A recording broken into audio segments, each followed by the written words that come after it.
Secrets of a Great Vacation. 9 Suggestions to make this summer. Hot, relaxing days at the beach or cool escape to the mountains. Vacation. Kids at camp. Time to yourself. Maybe now you'll finally get a chance to read The Girl with the Dragon Tattoo. Maybe you'll even get to the movies a couple of times this summer. Most of us look forward to summer as if we were still in school, as if summer was going to be a time off from homework and a chance to hang out with buddies from early in the morning till it gets dark late into the evening.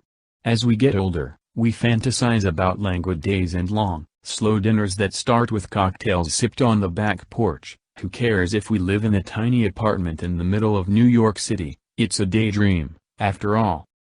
But that's the problem. It is, for most of us, a daydream, not a reality. Summer seems to go by faster every year. Before we turn around, it's September, and we haven't read a page of the book or seen a single movie. Forget the cocktails and the relaxed dinners with friends. That closet we were going to clean out, finally, this summer? That was a total fantasy. Even kids don't have a real vacation anymore. Oh, I know, we're all complaining about how kids are mollycoddled these days and how hard we used to work bagging groceries at the little store down the street instead of being sent off to camp for 2 full months, but in case you haven't noticed, it's really hard work being a kid right now. If for no other reason than that you have to try to be the incredible human being that your parents think you're supposed to be. There's an interesting, if somewhat troubling, article about this issue by Lori Gottlieb in the Atlantic Monthly, which you can check out by clicking here. Home from camp, youngsters have to get started on all of the summer homework they've ignored till now. Whose smart idea was that, by the way? And of course parents have to nag them to do it. It's also time to buy clothes and school supplies, and generally ramp up for the fall. But who needs little ones to remind us of the old rhythm of school years? With or without them, most of us begin to rev up our motors as September approaches, as though the 3 designated months of summer actually provided us with any really significant downtime. But here's the thing. We really do all need some time to rest and relax. Our psychological and emotional engines need a non-working period to cool off. David Ogilvy, the king of early advertising theory, says it in his classic book Confessions of an Advertising Man. Creative juices flow better when we are giving our brains and our bodies time to rest and rejuvenate. I know. Life doesn't stop being stressful just because the calendar says it's July. Adult work doesn't stop like school for 2 or 3 months. And vacations can be as nerve-wracking as the rest of life, more, sometimes. So what's a person to do?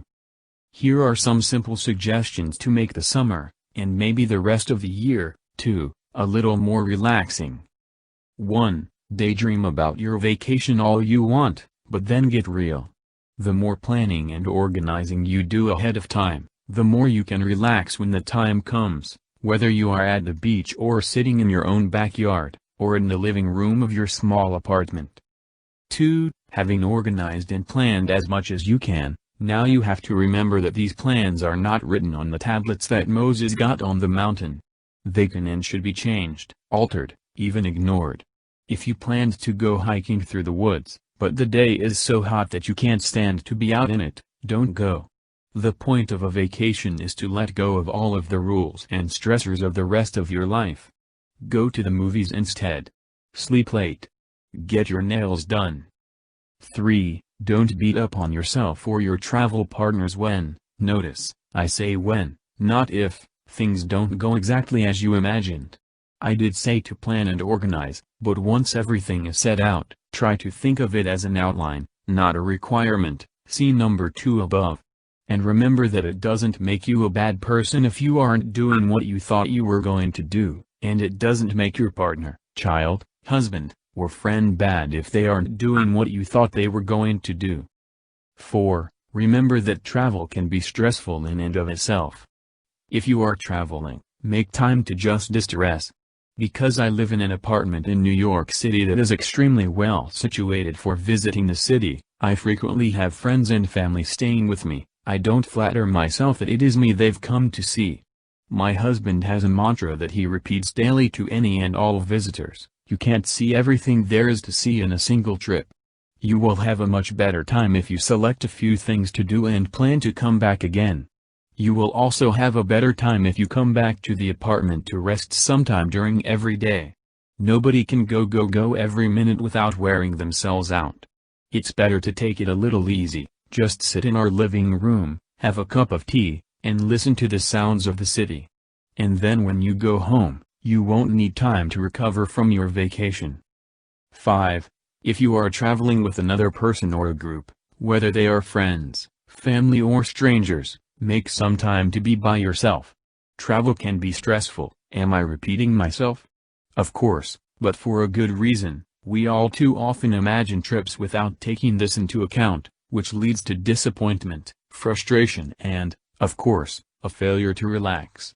Time alone, just to veg out, to sleep, or to actually read a couple of pages of that book, can help you cope better. 6. Eat regularly. I can't say this enough. Our daily schedule, as hectic as it may be, is something we use to structure ourselves. And structure makes us comfortable. When we loosen the structure, we also loosen our habits, and we often end up eating too much or too little. Pay attention. It's not fun to get home feeling fat and bloated, but neither is it fun to be always hungry and uncomfortable. I take snack foods with me on any trip, short or long, so that I can have something to nibble on while I'm waiting for the restaurants to open or my travel partners to get hungry. Nabs, nuts, dried fruit, and a large dark chocolate bar are part of my standard traveling equipment. Sometimes they come home again, but often they have had to be replaced along the way. Far from making me gain weight, they work to help curb my appetite and keep me eating regularly when my schedule is thrown off by too much fun. 7. Get enough sleep. This one, too, is crucial. You can't party every night and sightsee every day without damaging your equilibrium.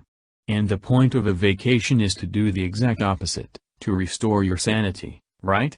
So make sure that you get your regular quota of sleep, even if you're just hanging out on the beach during the day. 8. And speaking of hanging out on the beach, get at least a little bit of exercise every day. Your body and mind will both benefit from it. And so will your spirit. I'm not talking about playing tennis or running every day, if that's not your thing.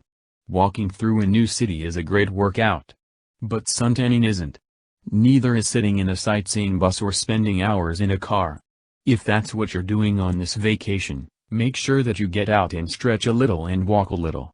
Take a bike ride if you can, and if it appeals to you, go for a short swim. Nothing major.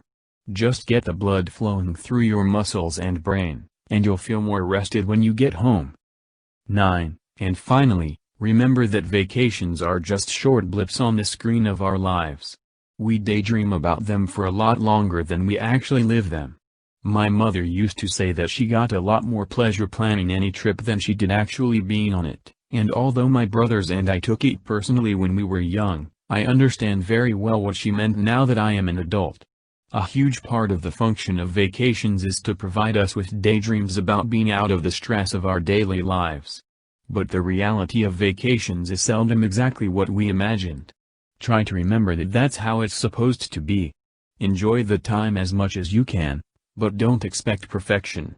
And when you're feeling overwhelmed, frustrated, or just unhappy during your vacation, let yourself daydream about how relaxing and comforting it will be to be back in your regular day-to-day